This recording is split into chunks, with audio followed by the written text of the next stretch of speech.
dan Rasulnya. Hadirin sidang Jum'ah rahimakumullah. Doa merupakan sarana ibadah kita kepada Allah Subhanahu wa taala dalam rangka memohon atas segala petunjuk, segala bimbingan dan juga permohonan kita kepada Allah Subhanahu wa taala. Sebagaimana diterangkan Allah di dalam surah Ghafir ayat 60, wa qala rabbukum ud'uni astajib lakum.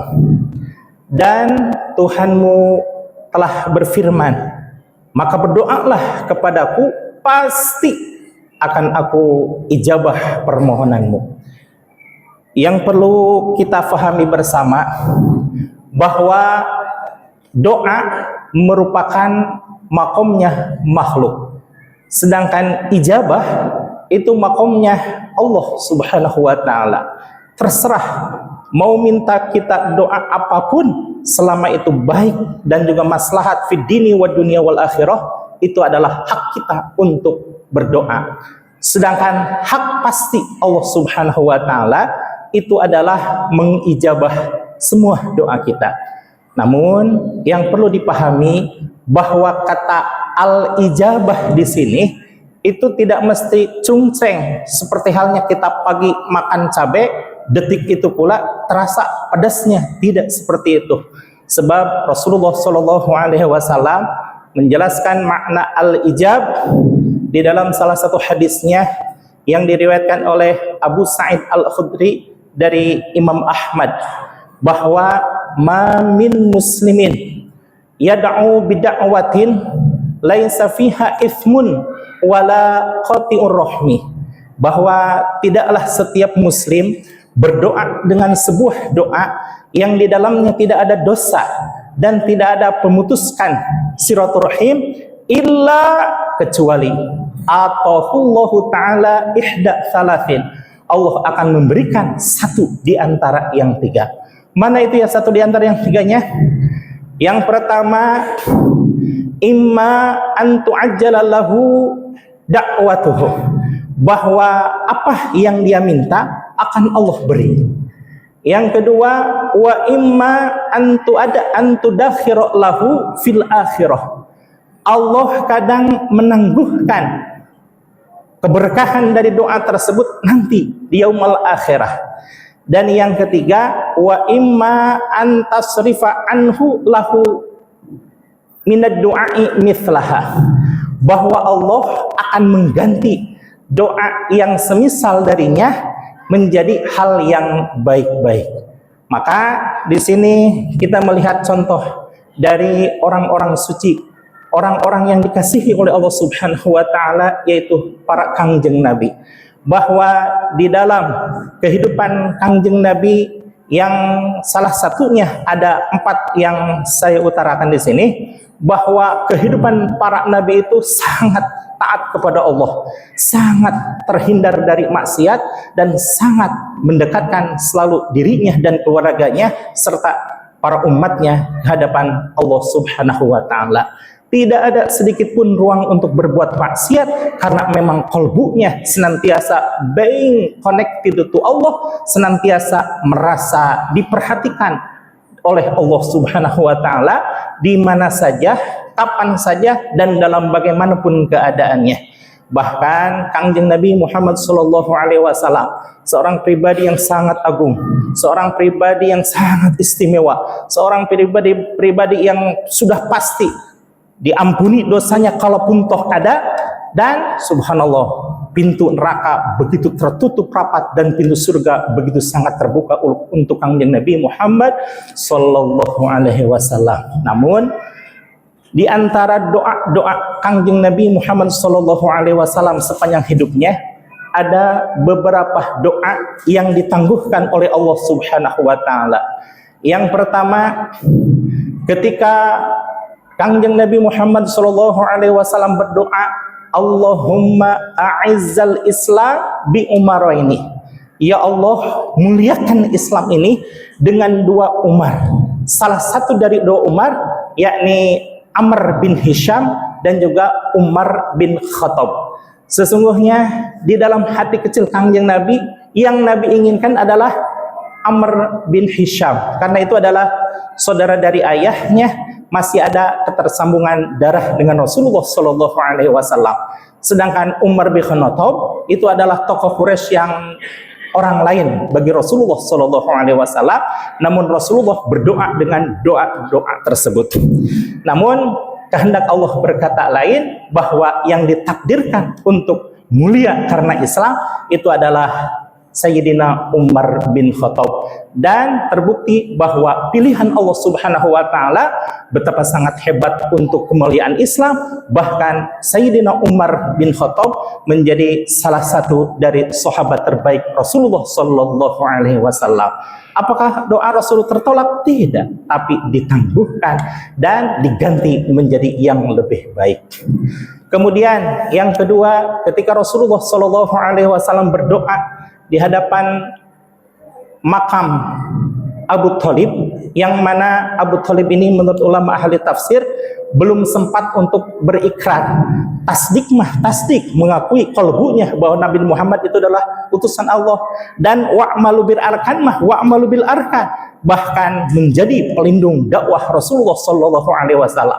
Namun 3 syarat tidak terpenuhi semuanya, yaitu iqraru bil lisan, mengucapkan dengan lisan kalimat asyhadu alla ilaha illallah wa asyhadu anna muhammadar rasulullah. Maka para ulama ahli tafsir menggolongkan Abu Thalib sebagai, mohon maaf, orang kafir. Namun karena mengingat kebaikan-kebaikannya Rasulullah, Abu Thalib dalam merawat Rasulullah dari usia 8 tahun sampai usia pernikahan Rasul 25 tahun, maka teringatlah kebaikan-kebaikan Abu Thalib. Kemudian beliau berdoa memohon ampun kepada Allah untuk Abu Thalib. Namun Allah tidak berkenan dan langsung memperingati Nabi Muhammad sallallahu alaihi wasallam sebagaimana tertera di dalam surah Al-Qasas ayat 56. Innaka la tahdi man ahbabta walakinallaha yahdi man yasha. Muhammad, sesungguhnya engkau tidak bisa memberikan hidayah kepada siapa yang engkau cintai, namun Allah lah satu-satunya zat yang memberikan hidayah kepada siapa yang Dia kehendaki. Bahwa keinginan Nabi Muhammad SAW bertolak belakang dengan kehendak Allah, bahwa Nabi Muhammad SAW dilarang untuk memohonkan ampun bagi Sayyidi Abu Thalib. Kemudian yang ketiga, ketika Rasulullah SAW menginginkan arah kiblat kembali ke arah Makkah Al-Mukarramah yang sebelumnya dipindahkan oleh Allah Subhanahu wa taala ke Palestina, maka sesungguhnya Nabi Muhammad SAW ingin untuk berpindah ke Makkah Al-Mukarramah kembali. Namun tidak terucap dan memang tidak ada riwayat bahwa Kangjeng Nabi Muhammad SAW menginginkan itu. Tapi Allah Maha Tahu, diterangkan di dalam surah Al-Baqarah ayat 144, qad nara taqalluba wajhaka fis sama'i falanwallinannaka qiblatan tarduha fawalli wajhaka fawalli wajhaka minal masjidil haram. Bahwa sesungguhnya Allah Subhanahu wa taala sering melihat wajah engkau berpaling ke arah kiblat, maka tahulah bahwa Allah, Nabi Muhammad SAW menginginkan untuk berpindahnya kiblat, dan itu Allah perkenankan setelah 17 bulan Nabi Muhammad berkeinginan. Jadi sekalipun Kangjeng Nabi Muhammad SAW orang yang paling mulia, tapi urusan doa tetap itu hak prerogatif Allah Subhanahu wa taala, bahkan sampai ditangguhkan menjelang mencapai 17 bulan menurut riwayat yang muktabar. Lalu adakah yang lebih dahsyat dari itu? Ada, yaitu doanya Nabi Ibrahim alaihissalam. Doa Nabi Ibrahim alaihissalam yang terkenal karena kedermawanannya, yang diangkatlah oleh Allah sebagai dengan gelar Khalilullah, kekasih Allah, karena sempurna di dalam sedekahnya. Namun ketika berdoa, Rabbi habli minas solihin, Rabbi habli minas solihin, ya Allah karuniailah kami putra-putri yang soleh dan solehah. Namun doa tersebut Allah tangguhkan sampai Kangjeng Nabi Ibrahim alaihissalam berusia 86 tahun, lahir Nabi Ismail alaihissalam, dan dari Siti Sarah kemudian lahir Nabi Ishak alaihissalam ketika Nabi Ibrahim berusia 100 tahun. Berarti kalau Nabi Ibrahim nikah usia 25 tahun, maka Nabi Ibrahim ditangguhkan doanya selama 61 tahun dan 75 tahun. Subhanallah. Lalu adakah yang lebih panjang ditangguhkannya oleh Allah Subhanahu wa taala? Ada, yaitu doanya Nabi Adam alaihissalam. Diterangkan di dalam hadis yang diriwayatkan oleh Imam At-Tabrani bahwa lamma qtarafa Adamul khati'ah, ketika Nabi Adam alaihissalam terpleset pada satu kesalahan, faqala, kemudian berserulah Nabi Adam, ya Rabbi inni as'aluka bihaqqi Muhammadin lamma ghafartali.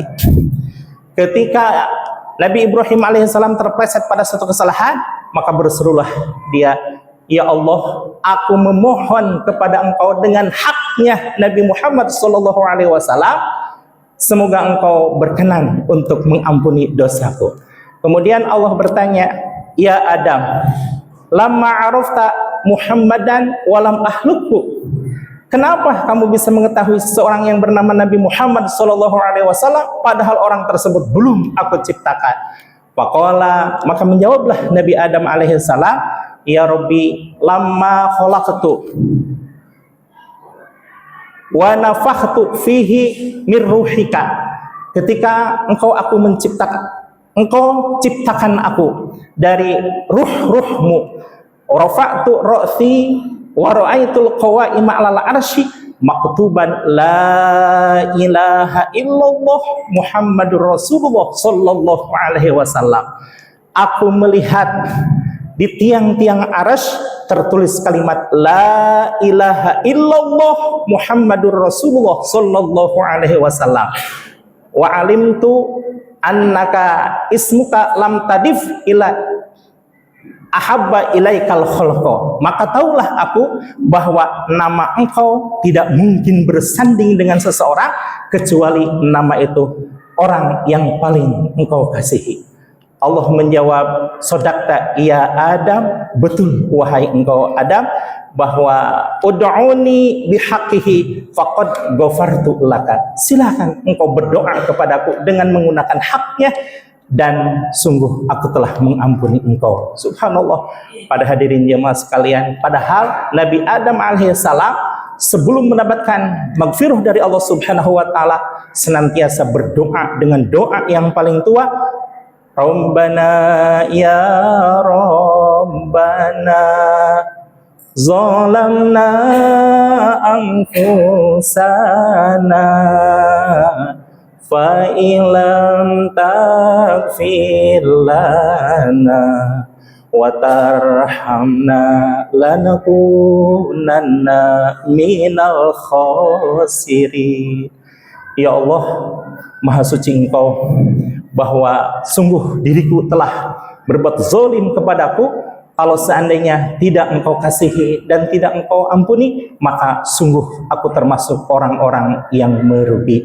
Di situ tidak ada kata kait dengan Nabi Muhammad SAW, maka mohon maaf, ibarat kata Allah mengabaikan doanya Nabi Adam alaihissalam sampai suatu saat Nabi Adam teringat pada penciptaannya beliau, bahwa dulu ketika di alam surga beliau melihat tiang-tiang aras tertulis kalimat la ilaha illallah Muhammadur Rasulullah sallallahu alaihi wasallam, maka bertawasullah engkau Nabi Adam dengan Nabi Muhammad sallallahu alaihi wasallam, serta merta Allah pun mengampuni. Jadi menurut riwayat yang mu'tabar, selama 200 tahun Nabi Adam alaihissalam menggunakan doa tersebut untuk mohon ampunan kepada Allah.